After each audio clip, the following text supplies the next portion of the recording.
Welcome to B999 news.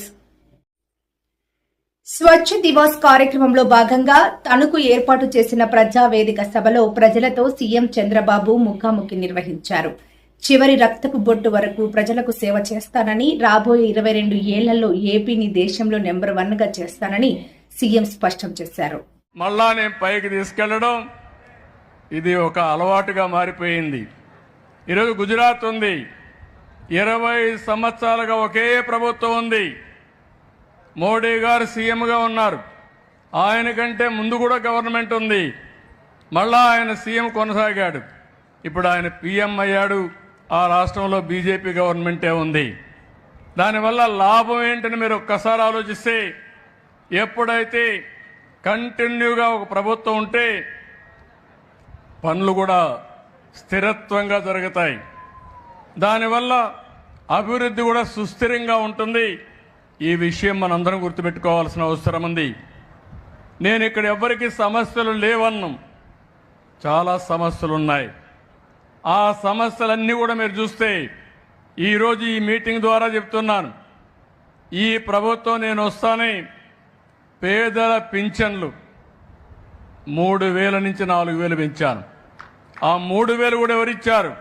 200 నుంచి ఒకేసారి 2,000 రూపాయలు చేసింది నేనే చేశాను. అంత మునుపు కూడా పింఛను ప్రారంభించింది ఎన్టీ రామారావు గారు ప్రారంభించారు. ఈరోజు 4,000 రూపాయలు పింఛన్ చేసి పింఛను ఏప్రిల్ నుంచి ఇస్తానని, ఏప్రిల్ నెల నుంచే మీకు పింఛన్ ఇచ్చిన ఏకైక ప్రభుత్వం ఈ ప్రభుత్వం. మీకు ఒక్కరికే కాదు, ఇప్పుడే ఇక్కడ దివ్యాంగులు ఉన్నారు. 3,000 నుంచి 6,000 పెంచాను. 500 నుంచి 3,000 చేసింది నేనే చేశాను. ఇప్పుడు 3,000 నుంచి 6,000 చేశాను. ఇప్పుడే ఇంకో పక్క ఎవరైతే కిడ్నీ పేషెంట్లు కానీ ఇలాంటి వాళ్ళు ఉంటే వాళ్ళకు 10,000 ఇచ్చాం. కొంతమంది ఇంట్లో లేయలేక బెడ్కే పరిమితం అయిపోతే అలాంటి వాళ్ళని మానవతా దృక్పథంతో చేయడానికి 15,000 రూపాయలు ఇస్తున్నాం. ఒక్క పింఛన్లోనే 33,000 కోట్ల రూపాయలు ప్రభుత్వానికి సంవత్సరానికి అవుతుంది. ఈ విషయం మీరు అందరూ గుర్తుపెట్టుకోవాల్సిన అవసరం ఉంది. ఏదేమైనా నేను మేమందరికీ హామీ ఇస్తున్నా, ఈ మీటింగ్ కూడా మనం వచ్చింది స్వచ్ఛ ఆంధ్రప్రదేశ్కి వచ్చాం. ఎవరైతే కాగితాలు ఉన్నాయో అవన్నీ తీసుకుంటా సానుకూలంగా మీ సమస్యలు పరిష్కారం చేయడానికి నేను అన్ని విధాలా ప్రయత్నం చేస్తానని వారందరికీ హామీ ఇస్తున్నా. ఈరోజు ఇంకో పక్కన మీరు చూస్తే, ఈరోజు నేను వచ్చిన కార్యక్రమం ఆ పాప ఒక విషయం చెప్పింది, వాళ్ళకి తల్లికి బాగలేదని. అక్కడి నుంచి మనం ఒకసారి ఆలోచిస్తే మన ఆరోగ్యం ఎందుకు ఇబ్బందులు వస్తున్నాయి? మనం తినే తిండి వల్ల, మనం తాగే నీళ్ల వల్ల, మనం ఉండే పరిసరాల వల్ల. ఎప్పుడైతే అపరిశుభ్రమైన ప్రాంతాల్లో ఉంటున్నామో, మనం తినే తిండి కూడా ఇష్టానుసారంగా తెలిసి తెలియకుండా తింటున్నామో, అదేవిధంగా సరైన సమయంలో జాగ్రత్తలు తీసుకోకుండా పోయేదాని వల్ల ఒక్కొక్కరికి నేను ఎప్పుడు చూడలేదు కానీ కొన్ని డిసీజులు అయితే కోట్ల రూపాయలు ఖర్చు అయ్యే పరిస్థితి వస్తూ ఉంది. మన రాష్ట్ర బడ్జెట్ అంతా కలిసి 3 లక్షల కోట్లు, 2,60,000 కోట్లే. సమస్యలు పెద్ద పెద్ద సమస్యలు వస్తున్నాయి, కానీ వాళ్ళని చూస్తే బాధేస్తుంది. అందుకే ఈరోజు పేద మధ్యతరగతి కుటుంబాలు సర్వనాశనం అయిపోతున్నాయని అందరికీ కలిపి బడ్జెట్లో పెట్టాను. 2 లక్షల వరకు ఇన్సూరెన్స్ పెట్టి మధ్యతరగతి కూడా ఇన్సూరెన్స్ ఇప్పించింది మొట్టమొదటిసారిగా చరిత్రలో ఫస్ట్ టైం ఇది. ఇంకొక పక్కన ఆరోగ్యశ్రీ కానీ సీఎం రిలీఫ్ కానీ కలిపి కొంతమంది అర్హులుంటే 25 లక్షల వరకు సహాయం చేయాలని ముందుకు పోతున్నామని చెప్పి కూడా నేను మీకు తెలియజేస్తున్నా.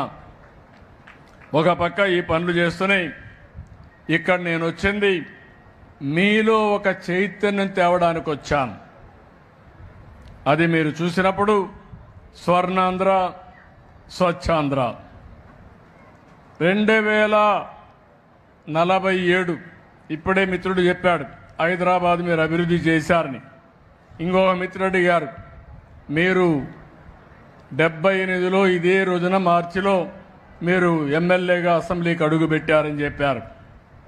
ఈరోజు నేను గర్వంగా చెప్పగలుగుతున్నా, నేను ఆ రోజు 9 సంవత్సరాలు చేసిన పనుల వల్ల ఈరోజు దేశంలోనే హైయెస్ట్ తలసరి ఆదాయం ఎక్కడ ఎక్కువ వస్తుందంటే తెలంగాణలో వచ్చే పరిస్థితి వచ్చింది. ఆ రోజు చూపించిన అభివృద్ధి, దానికి ఒక ఎకో సిస్టమ్ డెవలప్ చేశాం. అందుకే అప్పట్లోనే విజన్ తయారు చేశాం. ఇప్పుడు కూడా నేను ఒక విజన్ తయారు చేశాను. స్వర్ణాంధ్ర 2047. ఏదో 2047కి ఎట్టుంటుందో నేను చెప్పడం కాదు. ప్రతి సంవత్సరం మీ జీవితాల్లో మార్పు వచ్చిందా లేదా, మీ తలసరి ఆదాయం పెరిగిందా లేదా అనే దానికి ఒక స్పష్టమైన విధానం తీసుకున్నా. రాష్ట్రంలో ఏ విధంగా ఉండాలి, ఈరోజు 25-26కు వచ్చాం, 24-25 అయ్యింది. మీ తలసరి ఆదాయం చూస్తే 2,60,000 సుమారుగా ఉంది. కానీ ఇంకో పక్కన చూస్తే దక్షిణ భారతదేశంలో తక్కువ తలసరి ఆదాయం వచ్చే రాష్ట్రం మనది. దీనికి కారణం 5 సంవత్సరాల్లో ఈ రాష్ట్రంలో అభివృద్ధికి నోచుకోలేదు. ఇప్పుడే మీ ఎమ్మెల్యే చెప్పాడు. కడాన తణుకులో మీరు చూస్తే ఏవైతే ఇప్పుడే నేను చూసుకుంటూ వచ్చాను, మురికి కాలువలు 5 ఏళ్ళు మట్టి తీయలేదు, బాగా మట్టి కూడా కాంక్రీట్ అయిపోయింది. మామూలుగా తీస్తే వచ్చే పరిస్థితి లేదు, గట్టిపడిపోయింది. దాన్ని ఎందుకు తీయలేదంటే 6 నెలలు పడుతుందని మా నారాయణ గారు మేము సర్వశక్తులు ఒడ్డుతున్నాం, ఈ సమస్య పడుతుందని. ఈరోజు మీరు చూస్తే వారసత్వంగా 85 లక్షల మెట్రిక్ టన్నులు చెత్త రోడ్ల మీద పెట్టి వెళ్ళిపోయారు. అది తీయాలంటే ఇంకా ఒక 4-5 నెలలు పడుతుంది. అక్టోబర్ వరకు ఈ పని అయ్యే పరిస్థితి వస్తుంది. అందుకే నేను మిమ్మల్ని అందరినీ కోరుతున్నాను, ఈరోజు స్వచ్ఛ ఆంధ్రప్రదేశ్ కోసం మీరందరూ కూడా కంకణం కట్టుకొని పనిచేయాల్సిన అవసరం ఉంది. స్వచ్ఛత, పరిశుభ్రత, పర్యావరణ పరిరక్షణ కోసం మనందరం ఇంకొక ఉద్యమం చేయాలి.